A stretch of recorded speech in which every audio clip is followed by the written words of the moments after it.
الحمد لله رب العالمين نحمده ونستعينه ونستغفره ونعوذ بالله من شرور أنفسنا ومن سيئات أعمالنا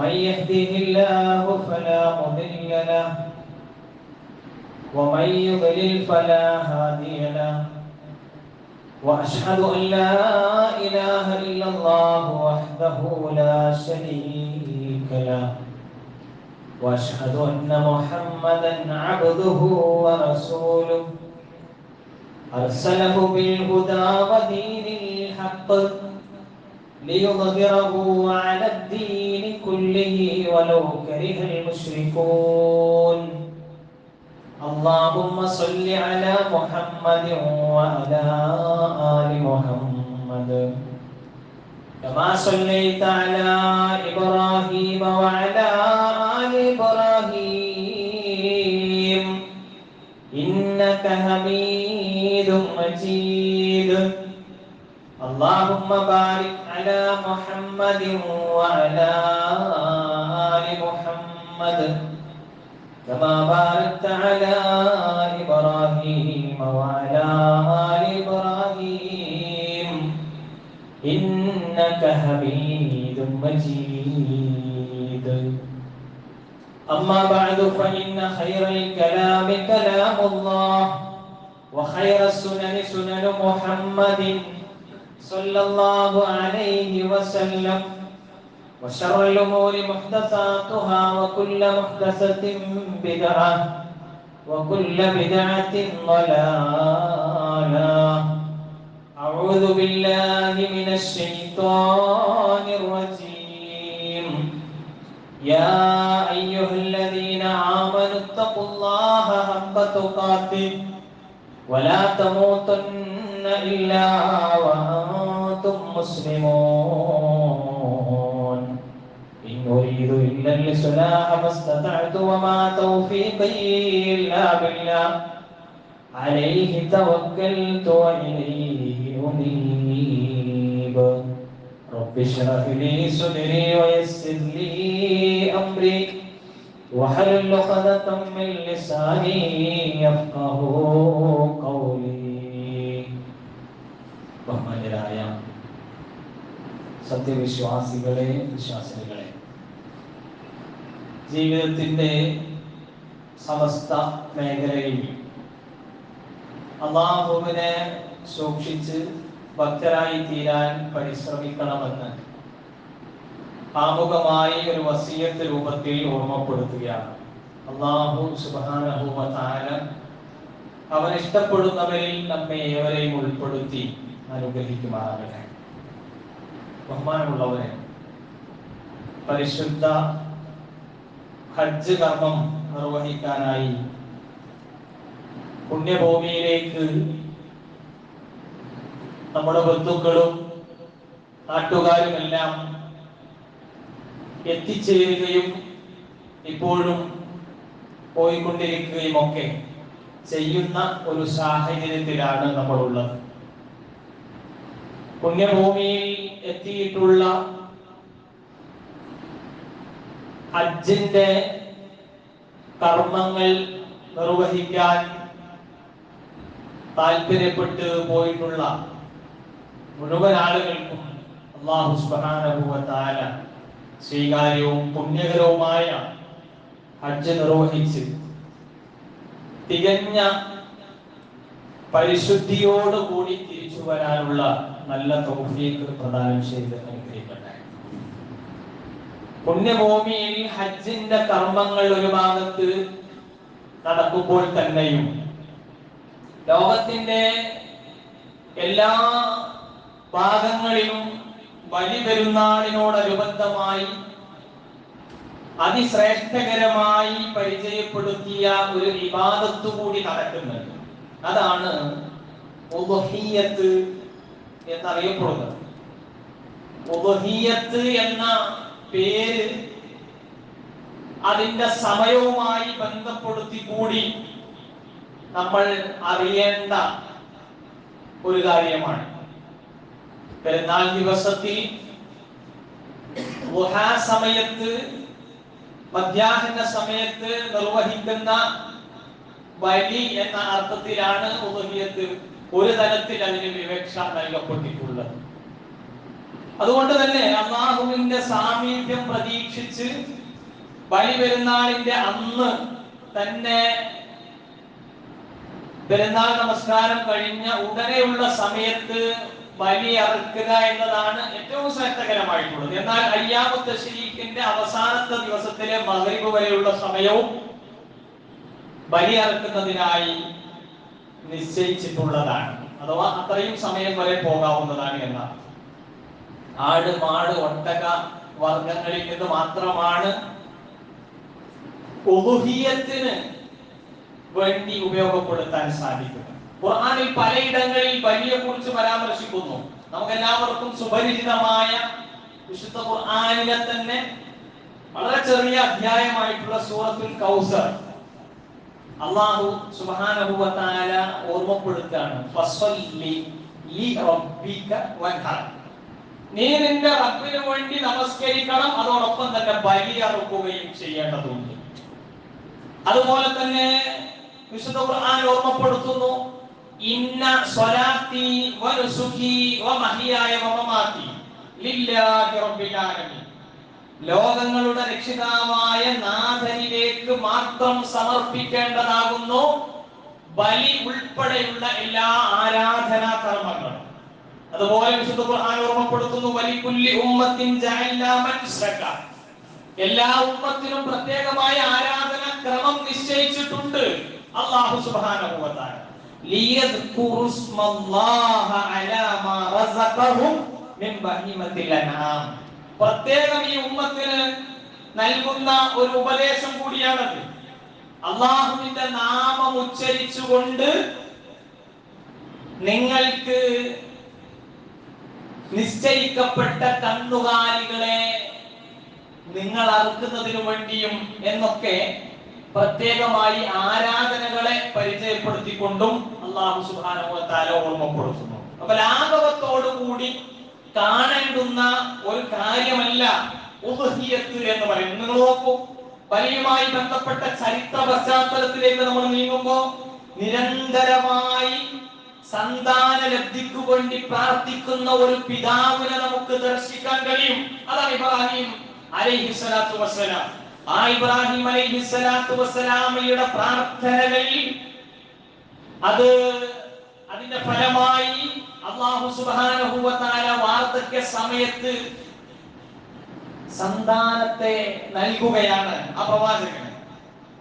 എന്നിട്ട് തന്നെയും ആ പ്രവാചകന് ലഭ്യമായിട്ടുള്ള സന്താനം ഏതാണ്ട് 10-13 വയസ്സൊക്കെ ആകുമ്പോഴേക്ക് സ്വപ്നരൂപത്തിൽ അല്ലാഹുവിന്റെ ഒരു ബോധനം, വഹീ ലഭിക്കപ്പെടുകയാണ്.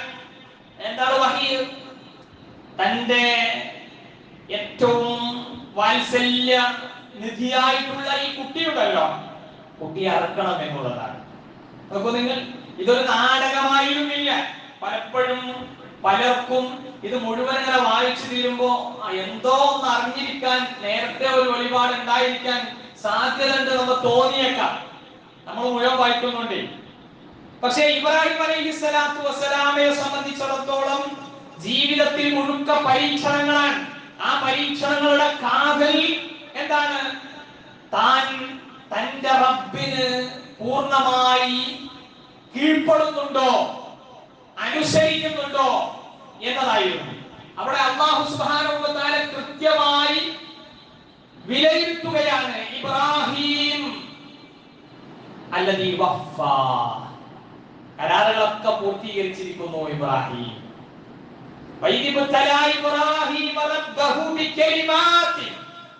പ്രത്യേകമായ കാരണങ്ങൾ കൊടുത്തുകൊണ്ട് അല്ലാഹു സുബ്ഹാനഹു വ തആല അദ്ദേഹത്തിന്റെ റബ്ബ്, ഇബ്രാഹിമിന്റെ റബ്ബ്, നമ്മുടെ റബ്ബ്, അവൻ ഇബ്രാഹിം പ്രവാചകനെ പരീക്ഷിക്കുന്നു.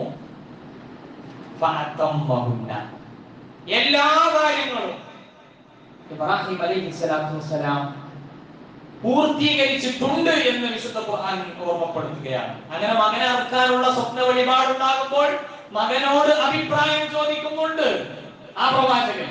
അപ്പൊ മകനും അതിന് സമ്മതം നൽകുകയാണ്. അള്ളാഹുവിന്റെ പ്രീതിക്ക് മുമ്പിൽ പുത്രവാത്സല്യവും പിതൃസ്നേഹവും ഒന്നും മകനെയും വാപ്പയെയും ഒരു തരക്കും യാതൊരു സ്വാധീനവും ചെലുത്തുന്നില്ല. അവരെ ആ പ്രവൃത്തിയിൽ നിന്ന് തടഞ്ഞു നിർത്തുന്നില്ല. രണ്ടുപേർ പൂർണ്ണമായ അള്ളാഹുവിലേക്കുള്ള കീഴ്വണക്കം എന്നത് മാത്രമാണ് അവർ ശ്രദ്ധിച്ചത്.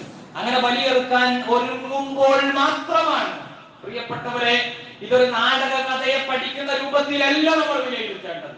ഒക്കെ സ്ക്രിപ്റ്റഡ് അല്ല, മറിച്ച് അതാത് സമയങ്ങളിൽ മാത്രം അറിയുന്നതാണ്. ഇബ്രാഹിം അലൈഹിസ്സലാത്തു വസ്സലാമയുമായി ബന്ധപ്പെട്ട ചരിത്രങ്ങൾ അടുത്ത ഖുതുബകളിലൂടെ നമ്മൾക്ക് വിശദീകരിക്കേണ്ടതുണ്ട് ഇൻഷാ അല്ലാഹ്. അപ്പോ ബലിയെറുക്കാൻ വേണ്ടി ഒരുങ്ങുമ്പോൾ മാത്രമാണ് ആടിനെ ബലിയെറുത്താൽ മതി എന്നൊരു നിശ്ചയം ലോകനാഥനിൽ നിന്നുണ്ടാകുന്നത്. ഈ മഹത്തായ ത്യാഗത്തിന്റെ സ്മരണ നിലനിർത്താനും വിശ്വാസികളിൽ ത്യാഗശീലം തദ്ഹിയത്ത് വളർത്തുന്നതിനുമാണ് ബലിപെരുന്നാൾ ദിവസം ഹാജിമാരെന്ന നിലയിലും ഇവിടെ ഹജ്ജിന്റെ പരിസരങ്ങളിൽ നിന്ന് അപ്പുറത്തുള്ള ഹാജിമാരൊഴികെയുള്ള എല്ലാവർക്കും അവരവരുടെ നാടുകളിൽ ബലികർമ്മം നടത്തുവാനുമുള്ള പ്രത്യേകമായ നിശ്ചയം ഉണ്ടായിട്ടുള്ളത്. എന്താ ശരിക്കും ഉദുഹിയത്തിൽ പ്രകടമാകേണ്ടത്?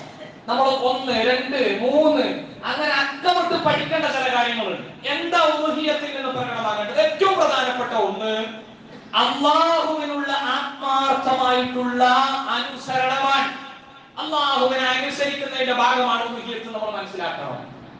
മറ്റൊന്ന്, നമ്മുടെ പണമോ അതല്ലെങ്കിൽ നമ്മൾ വളർത്തിയെടുത്തിട്ടുള്ള കന്നുകാലികളോ അള്ളാഹുവിന്റെ വജ്ഹിന് മുമ്പിൽ നിസാരമാണ് എന്ന് പ്രഖ്യാപിക്കാനുള്ള ഒരു അവസരമാണ് ഉദഹിയത്ത്. എന്റെ കന്നുകാലികൾ എന്റെ ഏറ്റവും താല്പര്യത്തോടുകൂടി നേരമില്ലാത്ത സമയത്തും നേരമുണ്ടാക്കി ഞാൻ നേടിയെടുത്തിട്ടുള്ള പണം അത് അള്ളാഹുവിന്റെ പ്രീതിന്റെ മുകളിൽ അതിന് സ്ഥാനമില്ല എന്ന ബോധ്യപ്പെടുത്തലായിരിക്കണം. നമ്മൾ ആലോചിക്കണം, ഉദഹിയത്ത് കർമ്മത്തിലൊക്കെ നമ്മൾ പങ്കാളികളാകുമ്പോൾ ഈ കാര്യങ്ങളൊക്കെ നടക്കുന്നുണ്ടോ? അതേപോലെ തന്നെ ഇബ്രാഹിമി മില്ലത്തിനെ ഏറ്റെടുക്കുക എന്നതുകൂടി ഇവിടെ നടക്കുന്നുണ്ട്. അതുപോലെ അല്ലാഹുവിന് വേണ്ടി മാത്രം ബലിയറുക്കുന്നതിലൂടെ തൗഹീദിന്റെ പ്രോജ്വലമായ സന്ദേശങ്ങളാണ് നമ്മൾ പ്രഖ്യാപിച്ചു കൊണ്ടിരിക്കുന്നത്.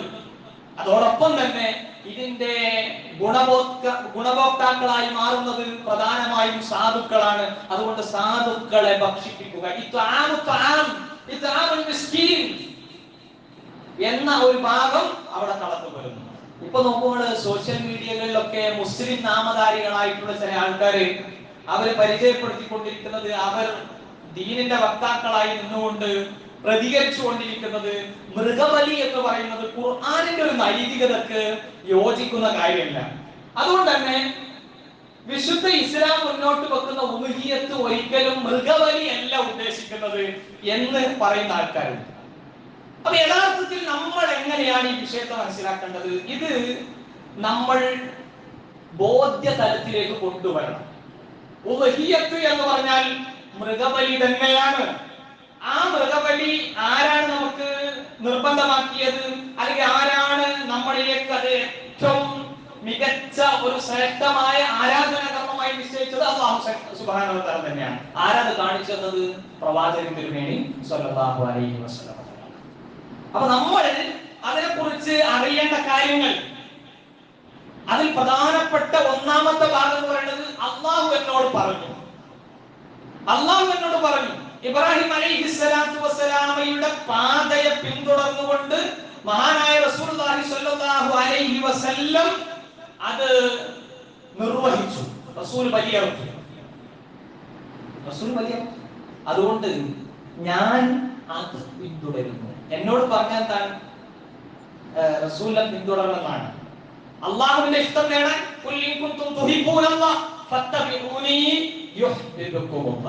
നിങ്ങൾക്ക് അള്ളാഹുവിന്റെ ഇഷ്ടം വേണോ എങ്കിൽ നിങ്ങൾ എന്നെ പിന്തുടരൂ എന്ന് പറയൂ പ്രവാചകരെ. സ്വല്ലല്ലാഹു അലൈഹി വസല്ലം. പ്രിയപ്പെട്ടവരെ, അല്ലാഹു സുബ്ഹാനഹു വ തആല വിശുദ്ധ ഖുർആനിലൂടെ റസൂലിനെ സ്നേഹിക്കണം നമ്മളോട് പറഞ്ഞു. ആ റസൂലിനെ സ്നേഹിക്കുന്നത് എങ്ങനെയാണ്? മനിത്തബഅ സുന്നതി, ആരാണോ എന്റെ സുന്നത്തിനെ ഇത്തിബാ ചെയ്യുന്നത്, മൻ അഹബ്ബ സുന്നതി ഫഖദ അഹബ്ബനി, അവനെന്നെ ഇഷ്ടപ്പെട്ടു. അതുകൊണ്ട് ആ റസൂലിന്റെ ചര്യയാണ് നമ്മൾ പിന്തുടരുന്നത്. പലപ്പോഴും നമ്മുടെ കൂട്ടത്തിൽ ഈ മൃഗബലി പുണ്യമായി മനസ്സിലാക്കിയ ആളുകളിൽ തന്നെ നിലപാടുകളിൽ വ്യത്യസ്തത ഉണ്ടാവും. അത് ശരിയാവില്ല, പൊരുത്തപ്പെടാൻ പറ്റുന്ന കാര്യമല്ല.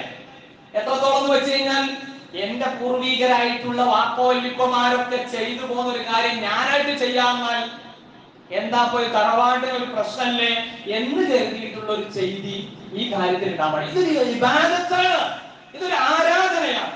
അതുകൊണ്ട് എന്റെ മഹല്ലിൽ ഞാൻ ചെയ്തിട്ടില്ലെങ്കിൽ ആളുകൾ എന്നെ കുറിച്ച് എന്തു വിചാരിക്കും? ഇത് പ്രശ്നമുള്ള കാര്യമല്ല. അങ്ങനെ ഒന്നല്ല നമ്മൾ നിർവഹിക്കണം. അതുപോലെ തന്നെ കമ്മിറ്റിക്കാര് എന്നോട് നിർബന്ധിച്ച് നിങ്ങൾ പോലെ അത് ചേർന്നിട്ടില്ലെങ്കിൽ എന്തായിരിക്കും ഇപ്രാവശ്യത്തെ അവസ്ഥ എന്ന് കരുതി അങ്ങനെയും ചേർന്നതാകാൻ പാടില്ല ഞാൻ. അതുകൊണ്ട് നമ്മൾ ഇതൊരു ഇബാദത്തായി കണ്ട് ഏറ്റെടുക്കേണ്ട ഒരു വിഷയമാണ്. ഉളുഹിയ്യത്ത് എന്ന് പറയുന്നത് ശ്രേഷ്ഠകരമായിട്ടുള്ള ഒരു ആരാധനയാണ്. ഇതിന്റെ മാംസമോ രക്തമോ അങ്ങനെയുള്ള ഭൗതികമായ വസ്തുക്കളൊന്നും വളർത്താൻ ആവശ്യമില്ല. അതൊക്കെ ഇവിടെ വിതരണം ചെയ്യപ്പെടേണ്ട കാര്യങ്ങളാണ്. അതിനൊക്കെ അതിൻ്റെതായ പ്രസക്തിയും പ്രാധാന്യമൊക്കെ ഉണ്ട്. പക്ഷെ അള്ളാഹു നോക്കുന്നത് എന്താ പറയുക? ഖുർആനിൽ 3 ടൈപ്പ് ഓഫ് അല്ലെങ്കിൽ 3 വ്യത്യസ്ത ബലിയുടെ ചരിത്രങ്ങളിൽ പഠിക്കുമ്പോൾ നമുക്ക് അതിന് ചില കാര്യങ്ങൾ ഉൾക്കൊള്ളാൻ കഴിയും. ഒന്ന്, ആദം അലൈഹിസ്സലാത്തു വസ്സലാമയുടെ 2 മക്കള് തമ്മിൽ അവർ അർപ്പിച്ചിട്ടുള്ള ബലിയാണ്. ഒരാൾക്ക് സ്വീകരിച്ചു, ഒരാൾക്ക് സ്വീകരിച്ചില്ല. അവിടെ പറഞ്ഞത് ഇന്നമായ തഖബ്ബലുല്ലാഹു മിനൽ മുത്തഖീൻ, തഖ്വ പാലിക്കുന്ന ആളുകൾക്ക് മാത്രമേ സ്വീകരിക്കൂ. മൂസ നബി അലൈഹിസ്സലാത്തു വസ്സലാമയുടെ ജനതയിൽ നടന്ന ബലിയെ കുറിച്ച് ഖുർആൻ ഓർമ്മപ്പെടുത്തിയത് ഓരോ മൃഗത്തിനാണ് കൊന്നു കളഞ്ഞു എന്നാണ്.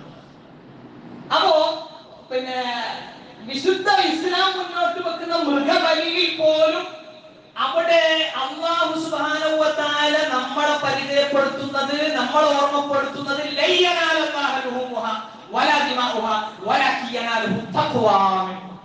നിങ്ങളിൽ നിന്നുള്ള തഖ്വയാണ് അല്ലാഹുവിന്റെ ആവശ്യം എന്ന് പരിചയപ്പെടുത്തുകയാണ്. അപ്പൊ നിയ്യത്തും തഖ്വയും റബ്ബിലെത്തുന്നത് എന്ന ഒരു ചിന്തയാണ് നമുക്കുണ്ടാവേണ്ടത്. ഉളുഹിയ്യത്ത് എന്ന ഇബാദത്ത്, അതിനെക്കുറിച്ച് പണ്ഡിതന്മാർക്കിടയിൽ ഇസ്ലാമിക ലോകത്ത് പ്രധാനമായും നിലനിൽക്കുന്ന 2 അഭിപ്രായങ്ങളിൽ ഒന്ന് അത് വാജിബാണ് എന്നുള്ളതാണ്.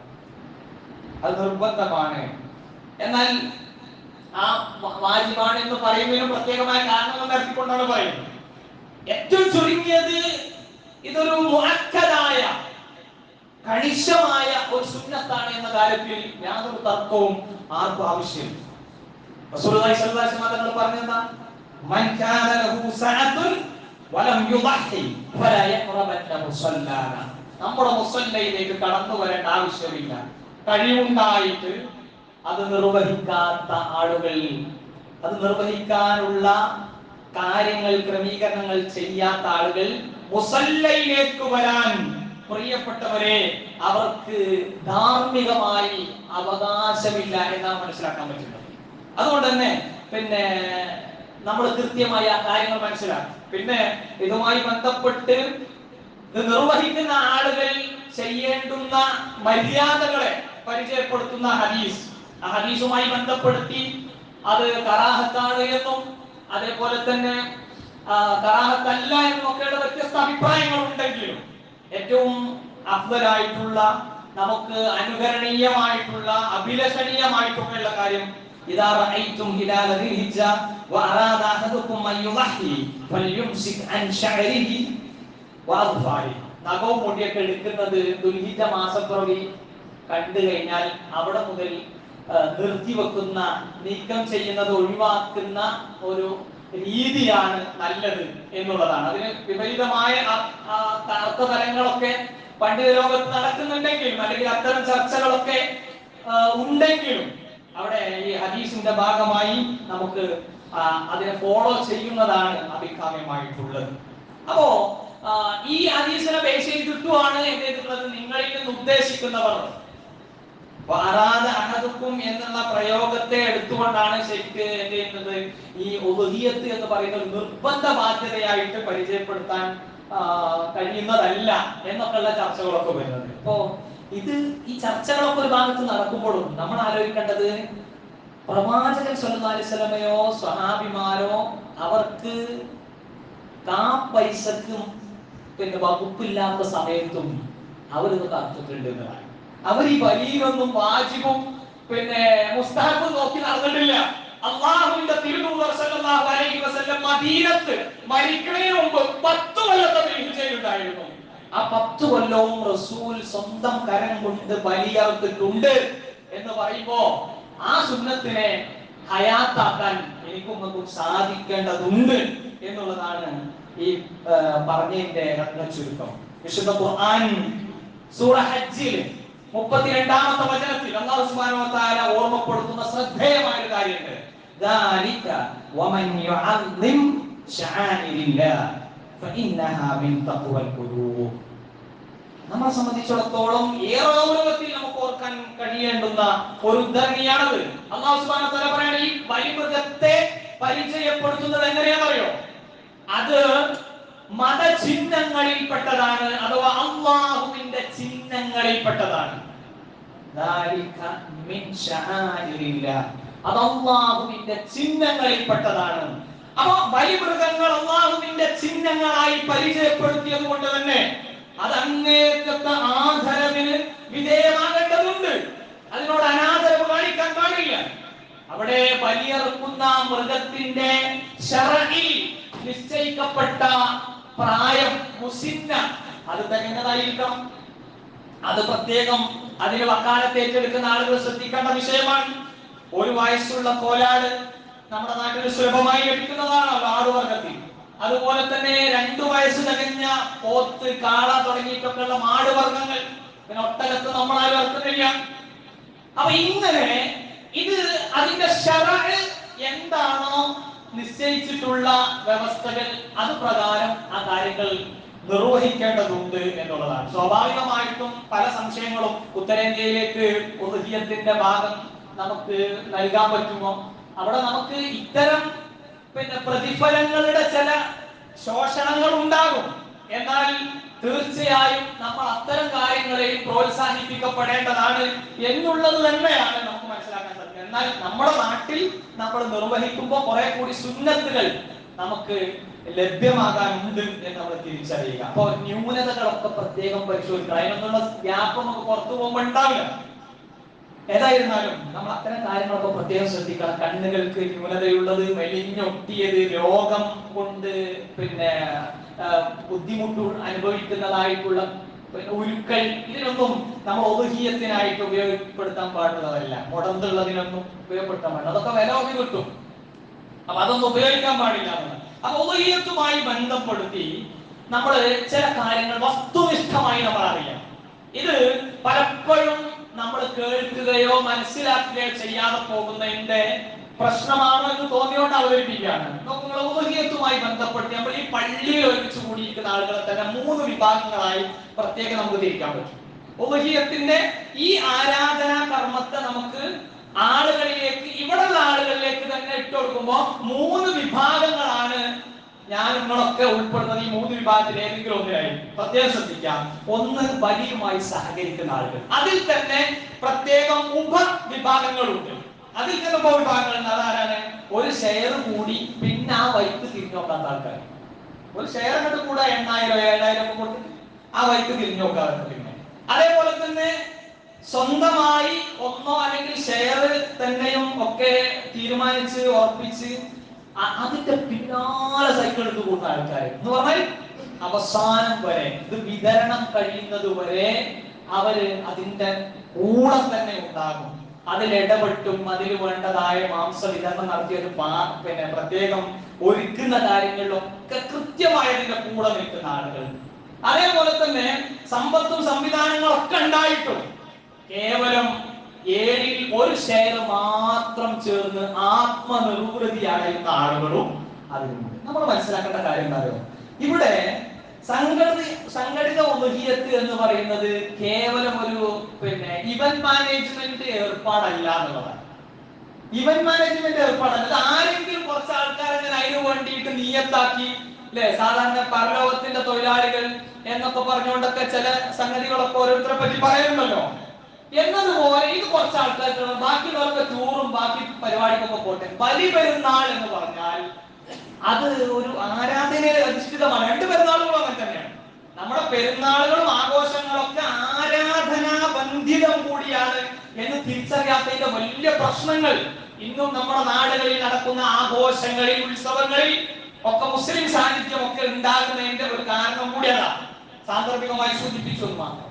അതുകൊണ്ട് നമ്മൾ ഈ ഒന്നാമത്തെ ബലിയുമായി സഹകരിക്കുന്നവർ എന്നതിൽ തന്നെ ഏത് ഉപവിഭാഗത്തിലാണ് നമ്മൾ പെടേണ്ട എന്തിനാ? ഞാനൊരു ഷെയർ എടുത്തതാണെങ്കിലും ശരി, ഒന്നിനെ മുഴുവൻ നടക്കുകയാണെങ്കിലും ശരി, സംഘടിത ഉദഹീയത്തിലൂടെ നടക്കേണ്ട കുറെ പ്രൊസീജിയേഴ്സ് ഉണ്ട്. ഒരുമിച്ച് നമ്മൾ നിർവഹിക്കുന്ന സമയത്ത് അവിടെ ബന്ധങ്ങൾ ഊട്ടിയുറപ്പിക്കൽ, അതുപോലെ തന്നെ പ്രത്യേകം ഓരോ കാര്യങ്ങളിലുള്ള എക്സ്പീരിയൻസ്, നമുക്ക് ഓരോന്നും പരിചയപ്പെടാനുള്ള അവസരം, ഇതൊക്കെ ഇസ്ലാമിലെ ആരാധനാ കർമ്മങ്ങളിലൂടെ തന്നെ ഉണ്ടാവാൻ നമ്മൾ നോക്കുമ്പോൾ എത്ര സന്തോഷമായിരിക്കും കാര്യങ്ങൾ. അതേപോലെ നമ്മൾ പ്രത്യേകം ശ്രദ്ധിക്കേണ്ടതാണ് ഒരു തത്വം.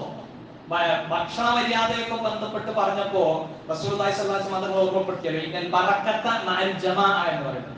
ജമാഅത്തിന്റെ കൂടെയാണ്, സംഘത്തിന്റെ കൂടെയാണ് ബർക്കത്ത് ഉള്ളത്. എല്ലാ കാര്യത്തിലും അത് ഒരു തത്വമായി നമുക്ക് ഉപയോഗപ്പെടുത്താൻ പറ്റുന്ന കാര്യമാണ്. അപ്പൊ എല്ലാവർക്കും പെരുന്നാളൊക്കെ ആഘോഷിക്കാനാണെന്ന ബോധം നമ്മൾ ഓരോരുത്തരും ഉണ്ടാക്കിയെടുക്കേണ്ടതുണ്ട്. ഇതൊക്കെ എല്ലാവർക്കും ഉള്ള ഡ്യൂട്ടിയാണ് എന്ന തിരിച്ചറിവ് നമുക്ക് ഉണ്ടാവേണ്ടതുണ്ട്. പലപ്പോഴും നമ്മുടെ സഹോദരങ്ങൾ അവര് ബലി പെരുന്നാളിന്റെ സുന്നത്ത് എന്താ, ഒന്നും കഴിക്കാതെ കൂട്ടുന്ന ഇറങ്ങാന്നുള്ളതാണോ. അപ്പോ അങ്ങനെ ഇറങ്ങിയ ടീമായിരിക്കും. എന്നിട്ട് പെരേന്ന് പോകുന്ന സമയത്ത് ഒരു പ്ലാസ്റ്റിക് കവർ ഉണ്ടാവും. ഇവിടുന്ന് ഖദീജയെന്നോ അല്ലെങ്കിൽ വേറെ എവിടെയെങ്കിലൊക്കെ ഡ്രസ്സൊക്കെ വാങ്ങിയതിന്റെ കവർ ഉണ്ടാവും. ഈ കവറിൽ എന്തായിരിക്കും അറിയോ? പഴയ ഡ്രസ്സ് ആയിരിക്കും ഉണ്ടാവും. ഞാൻ അതിങ്ങനെ വിശദീകരിക്കല്ല, ചിലത് നമ്മുടെ ഉള്ളിൽ കയറണം. ഈ പെരുന്നാളിന് ഞാൻ എങ്ങനെ എന്നൊരു ഫോർമാറ്റ് ഉണ്ടാക്കാൻ ഈ കുത്തുബ നമുക്ക് സഹായകമാകണം. അപ്പൊ എന്നിട്ട് ഈ ഒരു ടീഷർട്ടും കള്ളിത്തുണിയും ഒക്കെ പാടെ അതിലിട്ടിട്ട് ഇതിന്റെ കൂടെ അങ്ങനെ പോലെ എന്തെങ്കിലും കത്തിയോ ബാക്കി എന്തെങ്കിലും ഉപകരണങ്ങളൊക്കെ വേണമെന്നുണ്ടെങ്കിൽ അത് കൊടുത്തിട്ടുണ്ടാവും. എന്നിട്ട് ഇവര് പുതിയ കുപ്പായങ്ങൾ അയച്ചു പെരുന്നാൾസ്കാരം കുത്തുബൊക്കെ കഴിഞ്ഞാൽ പിന്നെ നേരെ ഇതിന്റെ പരിപാടിക്ക് നീങ്ങാണ്. എന്നിട്ട് ളുഹ്റും അസ്റൊക്കെ ജംആക്കിയിട്ടായിരിക്കും നിസ്കരിച്ചിട്ടുണ്ടാവുക. എന്നിട്ട് എത്തുന്നത് ഏകദേശം മഗ്‌രിബിന്റെ ചോട്ടിലാണ് പെരേക്കെത്തുന്നത്. ഇവർക്കുമില്ലേ കുടുംബവും കുട്ടികളും, ഇവർക്കുമില്ലേ ആഘോഷത്തിന്റെ മധുരിമ ആസ്വദിക്കാനുള്ള അനുഭൂതിയൊക്കെ, അതിന്റെ താല്പര്യമൊക്കെ അല്ലേ? ഇത് നമ്മളെല്ലാവരും മനസ്സിലാക്കണം. അതുകൊണ്ട് പ്രത്യേകം ആ കാര്യത്തിൽ ഇത്തവണ നമുക്ക് ക്രമീകരണം വരുത്താൻ കഴിയേണ്ടതുണ്ട് എന്ന് ഓർമ്മപ്പെടുത്തുക. രണ്ടാമത്തെ ഒരു ഭാഗം എന്താ പറയുക? രണ്ടാമത്തെ ഒരു ഭാഗം ബലികർമ്മത്തോട് സഹകരിക്കാത്ത ആൾക്കാർ, ഇതിൽ പണം ഉള്ള ആൾക്കാരും പെടും. ഇതിനെ തന്നെ ഉപകാറ്റഗറി ആകുമ്പോൾ നമുക്ക് എന്റെ മനസ്സിൽ തോന്നിയ ചില കാര്യങ്ങൾ ഞാൻ പറയുന്നത്, ഒന്ന്, പൈസ ഉണ്ടായിട്ടും മൃഗബലിക്ക് താല്പര്യം ഇല്ല എന്ന് വാദിക്കുന്ന ആൾക്കാർ. അതൊന്നും ഇസ്ലാമിന്റെ കാടത്തമാണെന്ന് പറയുന്നത്. നിസ്കരിക്കുന്നൊക്കെ ഉണ്ടാവുമല്ലേ, അവര് സക്കാത്തൊക്കെ കൊടുക്കുന്നുണ്ടാവും. എന്നാൽ അവര് മൃഗബലി എന്ന് പറയുന്ന ഒരു സംഗതിയല്ല. ശരീരത്തിൽ ഒന്ന് നിയമമാക്കിയിട്ടുണ്ടെങ്കിൽ അതിനോട് പുച്ഛമനോഭാവം കാണിക്കാൻ നമുക്ക് ആരാ അവകാശം തന്നത്? അതിനോട് കൃത്യമായ നീതിയോട് കൂടിയിട്ടുള്ള നിർവഹണം അത് അനിവാര്യമാണ്. അതേപോലെ തന്നെ ഇനി താല്പര്യം ഉണ്ടാവും ചില ആൾക്കാർ, സഹകരിക്കാത്ത ആൾക്കാർ താല്പര്യം ഉണ്ടാവും, പക്ഷെ അവർക്ക് സാമ്പത്തികമായി വലിയ പരാധീനത കാണിക്കുന്നവരായി. അവരെ നമുക്ക് മാറ്റി നിർത്താം. എന്നും ഈ പരിപാടി ഉണ്ടാകരുത്. നമ്മുടെ സാമ്പത്തികാവസ്ഥ ഞാനും എന്റെ പടച്ചവനുമാണ്. ഈ ബോധം എല്ലാത്തിനും നമുക്ക് ഉണ്ടാവേണ്ടതുണ്ട്. നമുക്ക് കുടിക്കൽ നടത്താൻ പൈസ ഉണ്ട്, അതേപോലെ തന്നെ കല്യാണം ജോറാക്കാൻ പൈസ ഉണ്ട്, കളിയാട്ടം നടത്താൻ പൈസ ഉണ്ട്, അങ്ങോട്ടും ഇങ്ങോട്ടും ഉത്സവത്തിന് പോകാനും കാർണിവലിന് പോകാനൊക്കെ പൈസ ഉണ്ട്. എന്നാൽ ഇതിന് 2000 കൊടുക്കാൻ നമ്മൾ എത്തില്ല. ഇത് കടം വാങ്ങിയിട്ടാണെങ്കിലും നമുക്ക് നിർവഹിക്കാം. 2 മാസം കൊണ്ടൊക്കെ കൂട്ടാൻ പറ്റുന്ന ആളുകളുണ്ട്. താല്പര്യമുള്ള ആൾക്കാർ അതൊക്കെ ചെയ്യുന്നുണ്ട്. താല്പര്യമുള്ള ആൾക്കാർ അതൊക്കെ ചെയ്യും. അല്ലാത്തവനോ എത്ര ഉണ്ടെങ്കിലും അതിന് മാത്രം ഉണ്ടാവില്ല. ഞാൻ ആരെയും വിമർശിക്കാൻ വേണ്ടിയിട്ടല്ല. അപ്പോ നമ്മൾ പ്രത്യേക കാര്യങ്ങൾ ശ്രദ്ധിക്കേണ്ടതും നമ്മൾ ഇതിലൊക്കെ ഏത് കാറ്റഗറിയിലാണ് പെടുന്നതെന്നുള്ള കൃത്യമായ ആലോചന നമുക്ക് ഉണ്ടാവണം. അതോടൊപ്പം തന്നെ മറ്റൊരു വിഭാഗമാണ് കമ്മിറ്റിക്കാരെന്ന് പറയുന്നത്. അവർ ചിലപ്പോൾ ഷെയർ കൂടിയിട്ടുണ്ടാവും, ഷെയർ കൂടാത്തവരൊക്കെ കൂട്ടത്തിൽ ഉണ്ടാവും. ഈ സംഘടിത ഉദഹീയത്തിൽ കമ്മിറ്റിക്കാരുടെ ഇടപെടലിൽ പ്രത്യേക സൂക്ഷ്മത ഉണ്ടാവണം. ഇതുകൂടി ഓർമ്മപ്പെടുത്തുകയാണ് സാന്ദർഭികമായി. ഇപ്പൊ ഷെയർ ഒക്കെ പിരിച്ചിട്ടുണ്ടാവും, 8,000 വെച്ചിട്ട് ഷെയർ പിരിച്ചിട്ടുണ്ടാവും, അല്ലെങ്കിൽ 7,000 വെച്ചിട്ട് പിരിച്ചിട്ടുണ്ടാവും. ഈ പങ്കാളികൾ എന്ന് പറയുന്ന ഒരു വിഷയമാണ്. ശറഇൽ എന്താണോ അതിന്റെ ലിമിറ്റ്, അതിന്റെ അപ്പുറം എന്തായാലും പോകാൻ പറ്റില്ല. അപ്പൊ 7 ചിലപ്പോ 8 ആകുന്ന കേസ് ഉണ്ടാവും. അപ്പൊ നമുക്ക് എങ്ങനെ നോക്കാൻ പറ്റുക? അങ്ങനെ നോക്കാൻ പറ്റാത്തവനാ നമ്മറ്റി ആവണ്ടാണ്. മനസ്സിലായല്ലോ? അപ്പോ 7 അപ്പുറം പോകാൻ പാടില്ല. 6 ആകാം, 5 ആകാം, 4 ആകാം, 3 ആകാം, 2, 1. ഇതൊക്കെ ആൾക്കാർ തന്നതിനനുസരിച്ചായിരിക്കും. അപ്പൊ ആളുകളുടെ കറക്റ്റ് നമ്മൾ പിരിച്ചെടുത്ത ആ എണ്ണവും അതേപോലെ തന്നെ ഉരുവിനായതൊക്കെ പ്രത്യേകം ശ്രദ്ധിക്കണം. അതിന് ഏറ്റവും നല്ലൊരു മെത്തഡോളജി എന്താണെന്ന് വെച്ച് കഴിഞ്ഞാൽ, ഒരു ഉരുവിനായിട്ടുള്ള വിലയിലേക്ക് പിന്നെ ബാക്കി ഷെയറുകാർക്കൊക്കെ അതിന്റെ ഒരു കൃത്യമായൊരു ലിസ്റ്റ് ഔട്ട് കൊടുക്കുക. അതിനൊക്കെ പ്രത്യേകം ഗ്രൂപ്പിംഗ് ഒക്കെ നടത്തിയിട്ട് അതിനനുസരിച്ച് ആ ഉരുവിനെ അറക്കുന്ന സമയത്ത് അവരെല്ലാവരും കൂടി അതിന്റെ കൂടെ ഉണ്ടാവുക. ഇതൊക്കെ ഒരു പ്രാകൃത രീതിയല്ലേ? ഇതൊക്കെ പഴയ സിസ്റ്റം അല്ലേ? അങ്ങനെ നമ്മൾ പറയേണ്ട ആവശ്യമില്ല. നമ്മൾ ശരീരത്തിനെ കൃത്യമായി ഇംപ്ലിമെന്റ് ചെയ്യാണ്. അതിൽ നമുക്ക് കൃത്യമായ ജാഗ്രത നാളെ കമ്മിറ്റിക്കാർ പ്രത്യേകം ആലോചിക്കേണ്ടതുണ്ട്. അതേപോലെ തന്നെ ഉരുവിന്റെ ന്യൂനതകൾ പരിശോധിക്കൽ അനിവാര്യമാണ്. 2,000 രൂപ അഡീഷണൽ ഓരോരുത്തർ വാങ്ങേണ്ടി വന്നാൽ പോലും ന്യൂനത ഉള്ളതിനെ അറക്കാതെക്കുക എന്നുള്ളത് നമ്മുടെ നിയ്യത്തായി മാറേണ്ടതുണ്ട്. അതോടൊപ്പം തന്നെ ഉദ്ഹിയത്തിനെ കുറിച്ചുള്ള നമ്മുടെ ചിന്തയും കർമ്മങ്ങളും ഒക്കെ ഈ എല്ലാ നിരക്കും ഒരു പ്രോത്സാഹനം കൊടുക്കുന്ന രൂപത്തിലായിരിക്കണം. ബാക്കി നമ്മുടെ ഷെയറുകാർക്കൊക്കെ പങ്കെടുക്കാൻ തോന്നണം. ചിലപ്പോ കമ്മിറ്റിക്കാരുടെ നടപടികൾ കാരണവും ഈ വാക്കുകാർക്ക് കൊടുക്കാൻ പറ്റൂല എന്നുള്ള ഒരു താപ്പാന സ്വഭാവമുള്ള മഹലുകളൊക്കെ ഉണ്ടാവും. ഞാൻ പറയുന്ന സമയത്തെല്ലാം പറയണല്ലോ എന്നുള്ളതൊക്കെ പറയുന്നത് പ്രത്യേകം നമ്മൾ ഓർക്കണം. പ്രിയപ്പെട്ടവർ, എല്ലാവർക്കും ഇതിലൊക്കെയുള്ള എല്ലാവർക്കും ആരാധനയാണ്. അതിൽ പങ്കുചേർന്ന ആൾക്കാരുടെ ഒക്കെ ആരാധന, പങ്കുചേരാത്ത ആൾക്കാരും കൂടെ നിൽക്കട്ടെ. അങ്ങനെ കവറായിട്ട് വാങ്ങാൻ വേണ്ടി വന്നാൽ പോലെ. ഇനി ഇത് വാങ്ങണവുമായി ബന്ധപ്പെട്ടൊക്കെയുള്ള കാര്യം ഇസ്ലാം നീതിയുടെ മതമാണ്. സ്വാഭാവികമായിട്ടും 3-1 ആക്കുക എന്നുള്ള സിസ്റ്റം അത് നമ്മളെ പേരേക്ക് 3-1 തന്നെ കൊണ്ടുപോകണം. നമ്മളോടൊക്കെ കഴിക്കാനേ പറഞ്ഞിട്ടുള്ളൂ. നീതിയുടെ പക്ഷം എന്താണ്? സാധുക്കൾക്ക് കുറെ കൊടുക്കുക എന്നുള്ളതാണ്. അത് അമുസ്ലിങ്ങളാണോ? കൊടുക്കട്ടെ. അതിൽ ഇസ്ലാം ഒരിക്കലും എതിരില്ല. അപ്പൊ ഞാൻ ഈ പറഞ്ഞതിൽ വിമർശിക്കാനൊക്കെ ഒരുപാട് ഒരു പക്ഷെ ഉണ്ടായേക്കാം. പക്ഷെ പറഞ്ഞത് കാര്യമാണ്. അതുകൊണ്ട് നമ്മൾ നീതിയുടെ പക്ഷം ചേരുക. 3-1 എന്ന് പറയുമ്പോ 90 കിലോ ഉള്ള ഒരു ഉരുവിന്റെ മാംസത്തിന്റെ 30 കിലോ ഫ്രിഡ്ജ് കൊണ്ടുപോയി വെക്കുക, 2 ഫ്രിഡ്ജ് അതിന് പ്രത്യേകം സെറ്റ് ആക്കി വെക്കുക എന്നുള്ളതല്ല എന്ന് പ്രത്യേകം ഓർക്കണം. അല്ലാഹു സുബ്ഹാനഹു വ തആല ദീനിന്റെ ശിആറുകളെ മുറുകെ പിടിച്ചുകൊണ്ട് ശരീഅത്തിന്റെ നിയമങ്ങൾ അനുസരിച്ച് എല്ലാ ആരാധനകളും നിർവഹിക്കാൻ കഴിയുന്ന ഭക്തരിൽ നമ്മളെല്ലാവരെയും ഉൾപ്പെടുത്തി അനുഗ്രഹിക്കണം. അൽഹംദുലില്ലാഹ് الذي هدانا إلى الإسلام صلى الله على نبينا محمد وآله وصحبه أجمعين. ഏറെ ബഹുമാന്യരായ സഹോദരങ്ങളെ, സഹോദരിമാരെ, ഒരിക്കൽ കൂടി അള്ളാഹുവിനെ സൂക്ഷിച്ച് ഭക്തരായി തീരാൻ പരിശ്രമിക്കണമെന്ന് ഓർമ്മപ്പെടുത്തുകയാണ്, വസിയത്ത് ചെയ്യുകയാണ്. പ്രിയമുള്ളവരെ, നമ്മൾ ഒരു വളരെ സുപ്രധാനമായ സമയങ്ങളിലൂടെയാണ് നമ്മൾ കടന്നുപോയിക്കൊണ്ടിരിക്കുന്നത്. പ്രത്യേകിച്ചും സ്കൂള് തുറക്കാൻ പോവാണ്. സ്കൂള് തുറക്കുമ്പോൾ രക്ഷിതാക്കൾ പ്രധാനമായും ശ്രദ്ധിക്കേണ്ട കാര്യങ്ങളുടെ ചില രത്ന ചുരുക്കം നിങ്ങളുടെ മുമ്പിൽ ഓർമ്മപ്പെടുത്തുകയാണ്. നമ്മൾ കുട്ടികളുടെ ഭൗതികമായ കരിയർ ഡെവലപ്മെന്റ് മാത്രം ലക്ഷ്യമായിട്ടുള്ള ട്രെയിനിങ്ങും അതിനുള്ള ട്യൂഷനും ഒക്കെ നൽകുന്നതിന്റെ ഇടക്ക് ധാർമ്മികതക്കും മതകീയ അനുഷ്ഠാനങ്ങൾക്കുമുള്ള പരിശീലനം കൊടുക്കാൻ മറക്കരുത്. പ്രത്യേകം ആ കാര്യം രക്ഷിതാക്കൾ ഓർമ്മപ്പെടുത്തുകയാണ്. സ്കൂൾ യൂണിഫോമുകൾ പോലും ജെൻഡർ ന്യൂട്രാലിറ്റിയിലേക്ക് കടന്നു വരുന്നതായ ഒരു സാഹചര്യം ഉള്ള നമ്മുടെ കേരളീയ പശ്ചാത്തലത്തിൽ പോലും നമ്മുടെ മക്കളുടെ വസ്ത്രം അത് ഇസ്ലാമികമാക്കുന്നതിൽ നമുക്ക് ജാഗ്രത ഉണ്ടാകണം. കൂട്ടത്തിൽ അവരുടെ ഹെയർ സ്റ്റൈല്, ബാക്കി എന്തൊക്കെ കാര്യങ്ങളുണ്ടോ അതൊക്കെ പടച്ചോനിഷ്ടമുള്ളതാണ്. അതാണ് നമ്മുടെ ഐഡന്റിറ്റി ആയിട്ട് മാറുന്നത്. അതേപോലെ നമ്മുടെ പെൺകുട്ടികൾക്ക് നമ്മൾ അവരെങ്ങനെ ആകർഷിപ്പിക്കുന്ന വിധത്തിൽ ബാക്കിയുള്ള ആളുകൾക്ക് ഇങ്ങനെ തുറന്നു കാണിച്ചു കൊടുക്കുന്ന അതിന് നമ്മളായിട്ടോ കോസ്മെറ്റിക്സും കാര്യങ്ങളൊക്കെ ഫാൻസിയിലൊക്കെ വിറ്റോട്ടെ, അതുപോലെ വിപണന തന്ത്രങ്ങളായിട്ട് ആ കാര്യങ്ങൾ എടുത്തോട്ടെ. ആ വിപണന തന്ത്രത്തിൽ നമ്മൾ അങ്ങോട്ട് ഒഴിയരുത്. ലിപ്സ്റ്റിക് ഇട്ട് ബാക്കി അതിനു വേണ്ടി 1000 10,000 മുടക്കണ പീരികം പ്ലക്ക് ചെയ്ത് ഇതിനൊക്കെ ദീനീപരമായ നിലപാടുകൾ ഉണ്ട് എന്നൊന്നും നമ്മൾ നോക്കില്ല. നമുക്കെന്താണ് നമ്മളെ കുട്ടി ഇങ്ങനെ തെറ്റിപ്പൊളിച്ച് നടക്കണം. ഇത് ഞാൻ പറയണത് ഞങ്ങൾക്ക് അങ്ങനെയൊന്നും ഇല്ലട്ടോ, ഞങ്ങൾ അങ്ങനെയൊന്നും ഉള്ള ആൾക്കാരല്ലോ. പക്ഷെ നമ്മളെ പരേക്ക് വന്നാൽ അറിയാം, അല്ലെങ്കിൽ നമ്മളെ പരേക്ക് ഇറങ്ങുന്ന പെൺകുട്ടികളെ കണ്ടാൽ നമുക്ക് മനസ്സിലാക്കാൻ പറ്റും. ആൺകുട്ടികളും പെൺകുട്ടികളും ഒക്കെ അവരുപയോഗിക്കുന്ന കാര്യങ്ങൾ അത് ദീനിന് നിരക്കാത്തതാണെങ്കിൽ വിലക്കണം പ്രിയപ്പെട്ടവർ. അതുപോലെ തന്നെ നല്ല കൂട്ടുകാരെ തിരഞ്ഞെടുക്കാൻ നമ്മൾ നിർദ്ദേശം കൊടുക്കണം. ഞാൻ പെട്ടെന്ന് പറഞ്ഞു പോവാൻ. അതോടൊപ്പം ഡിസിപ്ലിൻ എന്ന് പറയുന്നത് ജീവിതത്തിന്റെ ഒരു മുഖമുദ്രയായി നമ്മൾ പരിശീലിപ്പിച്ചു. ഡിസിപ്ലിൻ അത് എന്ത് വേണം? വരയിൽ ആദ്യം ഡിസിപ്ലിൻ ഉണ്ടാകും. വാക്കിൽ കച്ചറയില്ല എപ്പോഴും. പിന്നെ മക്കൾക്ക് ഡിസിപ്ലിൻ ഉണ്ടാകാൻ. അപ്പൊ അങ്ങനല്ല, വീട്ടിൽ വന്നു കഴിഞ്ഞാൽ ഇന്ന സമയത്താണ് ഭക്ഷണം, ഇന്ന സമയത്താണ് പഠനം, ഇന്ന സമയത്താണ് ബാക്കി ക്രമീകരണങ്ങൾ, വീട്ടിലെ ഖുർആൻ ക്ലാസ്, ഇതൊക്കെ ക്രമീകരിക്കണേ. ഇതൊക്കെ ക്രമീകരിച്ചു കഴിഞ്ഞാൽ ആ കുട്ടി ഒരിക്കലും സ്കൂളിൽ പോയിട്ട് അധ്യാപകരെ ഇടങ്ങാറാക്കാനോ മറ്റു സഹപാഠികൾക്ക് പ്രശ്നം ഉണ്ടാക്കാനോ ഒന്നും അവന് അല്ലെങ്കിൽ അവൾ കാരണമാവില്ല. അതേപോലെ ആൺ പെൺ സൗഹൃദങ്ങൾ അത് ആവശ്യമുള്ളതും മതി.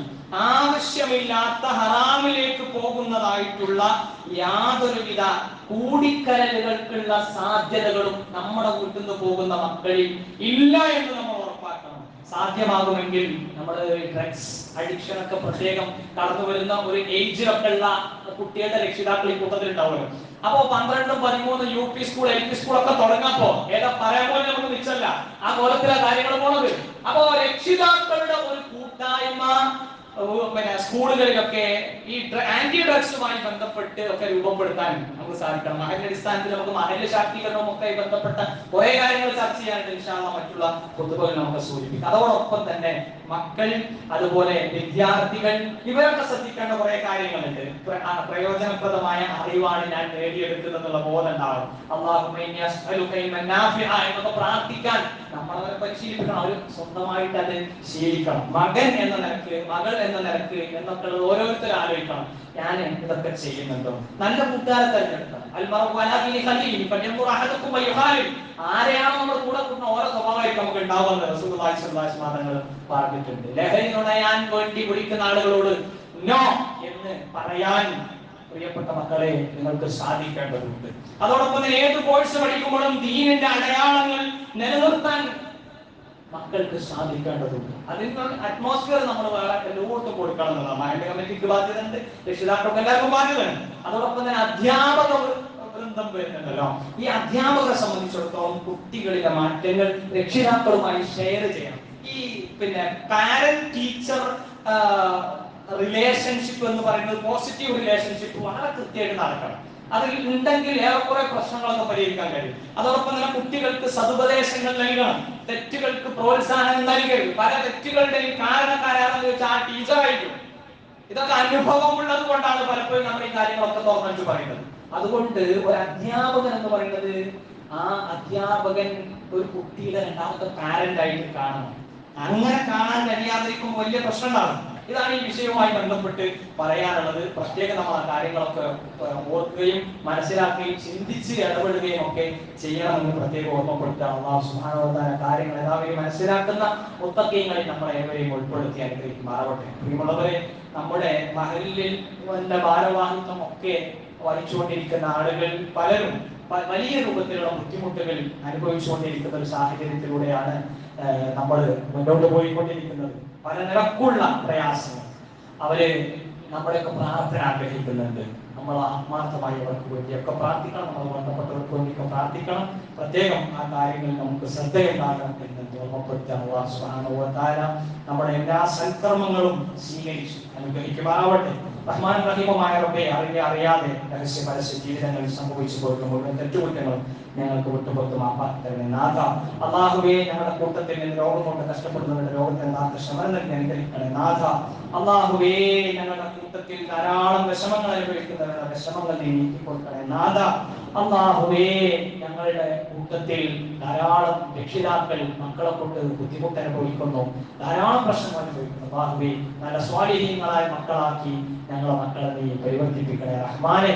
അല്ലാഹുവേ, നാളെ പരലോകത്ത് ഒരു ഭാഗത്ത് സ്വർഗത്തിലേക്കും മറുഭാഗത്ത് നരകത്തിലേക്കും ആനയിക്കുമ്പോൾ സ്വർഗത്തിലേക്ക് ആനയിക്കുന്നവരുടെ കൂട്ടത്തിൽ ഞങ്ങളെ നീ ഉൾപ്പെടുത്തി അനുഗ്രഹിക്കണേ നാഥ.